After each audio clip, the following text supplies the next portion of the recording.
Yo, what's up, boys? Tuna here. In this video today, I'm going to show you guys a strategy that I've been running. It's very simple, but it's very effective. It is a very low investment harvest strategy. So I will talk a little bit about how I'm running it and all that kind of stuff. But first, I wanted to talk about the breakdown of the strat, what you can expect and all that kind of stuff. So the strategy for me over various multiple map tests ended up around 15 divines an hour, and that's with a little bit of downtime in between maps. So you can make a reasonable amount of profit per hour. This is profit, including the cost of your maps and that kind of stuff. And you can see here I ran that a few days ago over a 60 map test. What you're doing with this strategy essentially is you're just gathering life force, and with that life force, you're just going to directly sell it in the exchange. So as you can see here in this form, in my stash, I just have life force just stocked up, and it's as easy as clicking my stash and then clicking fastest, clicking currency exchange, and then dumping all of this stuff here for divines. And you can see that right now yellow life force is pretty expensive, one for 6,500. All right, so how do you run the strategy? The materials you require for the strategy are going to be a 8 modded map that you can run. It's very important, and I highly recommend Dunes map. Dunes is just one of the best maps in the game currently because you're able to find altars quite easily, and you're also able to find the harvest and rush the boss, as well as drop fortunate cards, and finally drop fortress maps. So all of those things are quite important because fortress map does actually end up being part of our profit mix. Here, just a bunch of fortress maps dropping. So yeah, I highly recommend you buy Dunes maps. You either can farm them on your own, so with a T17 sort of like map dropping strategy, and what you would do is you would use the corrupting scarab and that kind of stuff, but that is a strategy of its own. I'm sure there's plenty of strats that you guys can follow there, or you can directly buy them off other players, and they cost around 4 chaos each. So they're quite cheap because there's an overabundance of them in the market, as a lot of people are farming them. So first of all, going to be an 8 modded Dunes map. Second, you're going to be using the cartography scarab of escalation. This, in my opinion, is the most efficient scarab to use in this situation because it's 1 chaos, it's extremely cheap, and with the scarab, you will drop T17s way more consistently than if you weren't using it. So it's just like dropping 1 T17 every 2-3 maps that like gives you an insane EV on the scarab. And there's not really much else here that we can use, and you will sort of understand why I'm not scaling magic pack size and monster pack size in a little bit here. The next scarab, and it's the most important scarab, it's the harvest scarab of doubling. What this does is it gives you 100% more life force. So it just doubles the life force that you would drop. So harvest is not worth running at all without this scarab. So yeah, keep that in your scarab rotation for sure. For the map modifier, I always click quantity. The reason I click quantity is because there just isn't any other map modifier that boosts harvest. So 8% quantity is pretty good. And you'll notice that quantity is kind of like a recurring theme in this, in that we want to have high pack size, high quantity 8 mod maps. We want to click quantity here, and we also want to be using sacrifices. Sacrifices here give 5% quantity each. So this is 15% quantity, and they're very, very, very cheap. So if we look at the exchange, and if we were to see how cheap they are, we type sacrifice, 1 chaos for 10 of these. The others are like a little bit more expensive, but still. 1 for 2. Okay, that one's actually not too cheap. 1 for 7. Okay, but like the overall, they're like just cheap, right? So yeah, those are going to be the scarab setup they're going to be using. And of course, you do not need the whole 6 slot map device thingy, but I do highly advise you do use it because getting an extra 5% quantity is pretty good. But this is one of those strategies that you could actually run before you have it. So in case you don't have it, it's a pretty good strat for that. Now, for the Atlas.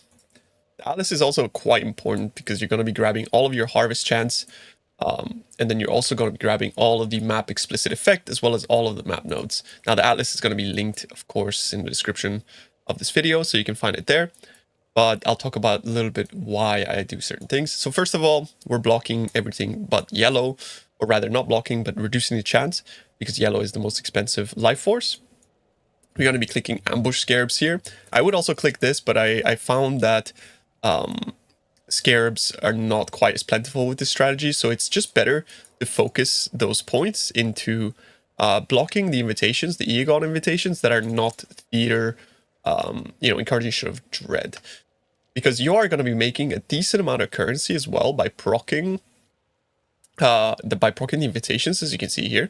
And I have 15 of these, and these Echoes of Reverence, these actually go for quite a large sum of money. So for about a div 1.2 div or something like that, every time you proc that. So that's a decent amount of money that you just get extra with the strategy. And it'll make sense as when I show you how I run the maps.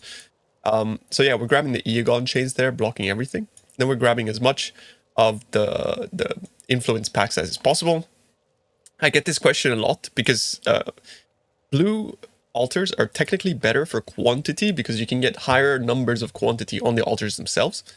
But in this situation, red altars are much, much better for this strategy because you are not actually running the whole map. The strategy involves you just rushing the harvest. And this makes red a lot more valuable because it has a 50% chance to spawn a Searing Exarch altar when the influence first spawns. Whereas on blue, you just get increased chance to find altars. So this would be better if you were to full clear your map, but since we're not full clearing, Light of Dawn and also red altars is just way better. And we're going to be pairing that with Wrath of the Cosmos to get a heightened chance to get more altar, or more quantity rather, because it has a 50% chance to have 2 modifiers on it. So essentially it's just more chance of getting quantity.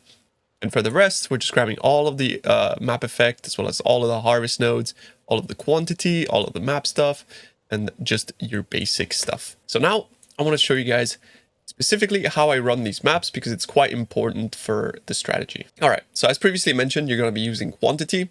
The scarabs are doubling, escalation, and 3 sacrifice fragments with a Dunes map. You're going to be using the previously mentioned Atlas as well, and we're just going to be popping in. The gameplay basically looks like you're going to be running around until you proc your altars, and you're really hoping that when you do proc your altars, you're getting quantity, right?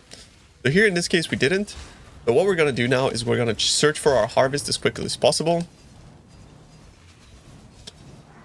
Sometimes you do struggle to find it a little bit there, but in this case we got pretty lucky. So we're going to go find our harvest. And here, now, the crop selection is also quite important because you always want to be prioritizing yellow where possible. Yellow is the most expensive, and then next would be blue, and final would be purple. But between blue and purple, you need to double check because it can actually change. But the second priority you need to worry about is, for example, if this had 1 T3 seed, and this had 0 T3 seeds, I would always go for this. But if this had 1 T3 seed and this had 0, I would always go for this. So you always want to prioritize the highest number. This is a T3 seed and this is a T4 seed, as you can see.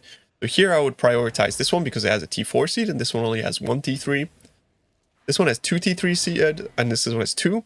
So the next thing we're going to look to is how many T2 seeds does it have, and this has 6, so I would choose this one. Here I would choose this because 1 T3 and this is 0. And here, I hope I get an example. So imagine if this one had like 1 T3 seed, and this one had, sorry, if this had 2 T3 seeds and this had 1 T3 seed, I would still prioritize yellow just because it's 6k as opposed to like 8k for the price. So getting an extra T3 seeds is not as good as just picking yellow instead. Though the math on that, of course, may vary depending on the price and all that kind of stuff. But yeah, so what I do is I'm playing Mamba, and also yeah, you have a chance for the next crop to not wilt, which is pretty cool. I'm playing Mamba, which is a pretty strong build for harvest. All you do is you just kind of wait around until all of the monsters are spawned. And on average, I've found that with this strategy, I'm getting anywhere between 2.5 to 3k average per map. Life Force, it seems to be fairly consistent across my tests. So I will just go as quickly as possible. And I really need to stress that speed is a very, very important aspect of this strategy. Speed will allow you to get more life force. And since you are not full clearing your maps, that is a strong suit of this strategy. And I will kind of show just how fast I mean in the next map, that I don't have to like sort of explain it to you guys. But yeah, with these guys, I actually have a tip, which is always position yourself in the wide open, because they actually cannot phase unless they have a lot of space. And you see this circle that it spawns, the circle of roots, that is the amount of space that they need in order to phase. So if the monster was here, the circle would be going off of the map, meaning it wouldn't be able to phase on you. So they are extremely annoying, but that is just the best tip that I can give you in that regard. We're just gonna hold out here till all of the monsters spawn. We're just gonna quickly collect all of our life force. Soul Eaters can be a bit of a pain in the ass, but yeah. You know how it is. PoE. We got quite lucky, we didn't wilt, but these beds ended up being pretty shit, like in comparison to if we were to get like a bunch of T3 seeds. In some cases, like, you might not even want to click these, but I think it's pretty worth, because I feel like there's somewhat of like equity in regards to how much life force you get. Like, for example, here I got nothing, but in the next bed I should get something. I'm not exactly sure how it works and like whether it dumps life force on you in chunks, but yeah. All right, so there it is. So we have 2.2k, 200, and 472. So that's not a bad map. Not a great map either. But we're just going to do one more quickly, and I'll explain the final bits to you guys before we close it off here. So we're just going to chuck one more map in. Another thing to mention is that you should keep an eye on your invitation, because you do want to be running your Searing Exarch invitation whenever it pops up, and also your Eagon invitation whenever it pops up as well, because Eagon invitations are pretty good money. Oh shit. Any good? Nope. Of course not. Alright, waiting for the influence. I actually like doing these like circle breaches. I don't really do the fortresses, and I don't really do the defend the president events. I like doing the circles because they're quick, they're fun, and I managed to get a few altars here and there while doing it. Whereas the other events are just sort of taking too long, and they hurt our profit per hour way too much. The loot that we get from those is just not very good, so I tend to just avoid those wherever possible. But these ones are just easy, right? So like, you just go in, kill a bunch of mobs, and then you get your loot and your graft blood. It's not bad. 1.1k after the buffs. Okay, we're gonna click through these as fast as possible. Always prioritizing the highest number of seeds.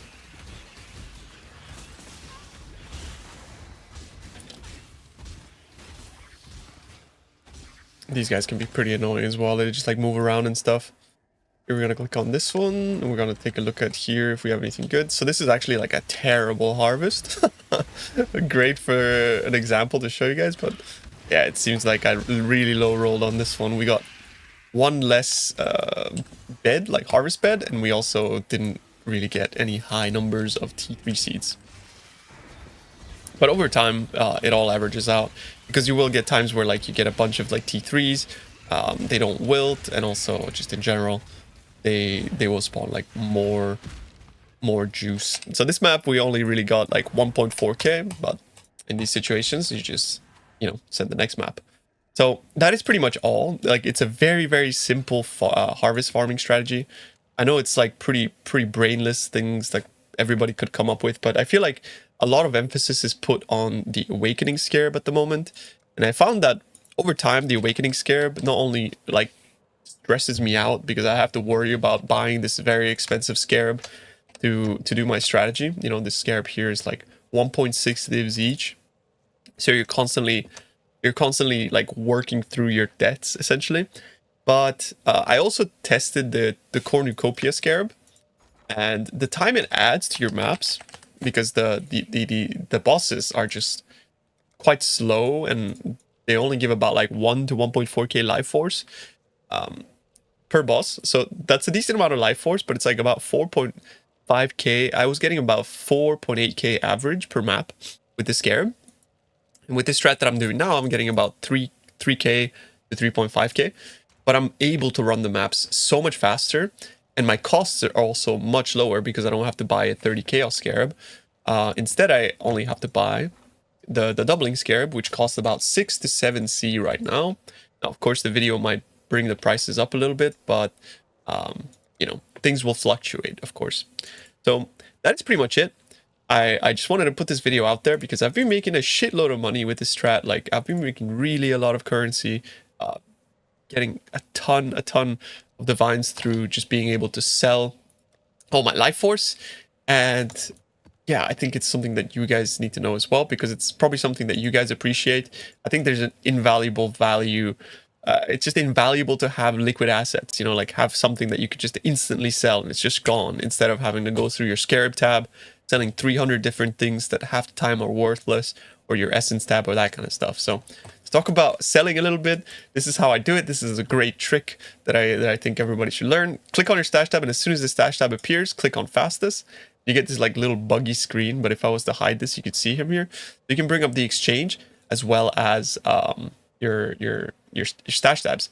So at this point, I can swap the divine over here and I can control click that. You can see it's 1 to 6,500. However, if I was to flip it around, it's 1 to 4,500. I have 120,000, so I'll type 120, 1 to 3, 120,000. It'll tell me it's 19 divines. However, it's sort of like rounding in a weird way. So I'm going to click on 19 divines, and I'm going to let it readjust the number. It's going to put me at 6.428 per div.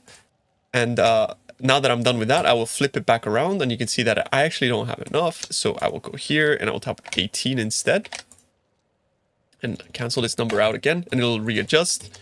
And now I can sell whatever life force I have for 18 divines, and we'll just continue doing that for all the others. So I have about 70,000 here. So I will flip it around and I'll type 70, 1, 2, 3, about 8 divines, delete the number, flip it back around, 70,000, and we will sell it like such. And finally, we'll do that as well with the primal life force. Flip it around. Oh, this is like really expensive actually. That's pretty good. We have 80k. At 12 divs, that seems a bit sus. So we're gonna cancel that number out. 86k, I do not have enough, so we're gonna go for 11. Cancel the number out. That's perfect. Flip it back around. We're gonna make 18 divs off of that. And that's it. As soon as all of this stuff sells, you know, you go do a bunch of maps. Now all of a sudden you just have like a shitload of divines that are just ready to go. You don't have to worry about anything else. And yeah, that's the strat, guys. Harvest is actually so OP. 15 divs an hour, no investment. You know, like you're putting in like 4 chaos for the map, 6 chaos for the Scarab, and like 2 chaos for the sack frags. That's it. And then you're making on average 15 divs an hour. It's, you know. Anyways, hope you guys enjoyed this video. Hope you found it helpful. And if there's any other strategies you guys would like me to take a look at, or anything, you know, any suggestions, feedback, or any of that kind of stuff, let me know. Thanks for watching. Goodbye.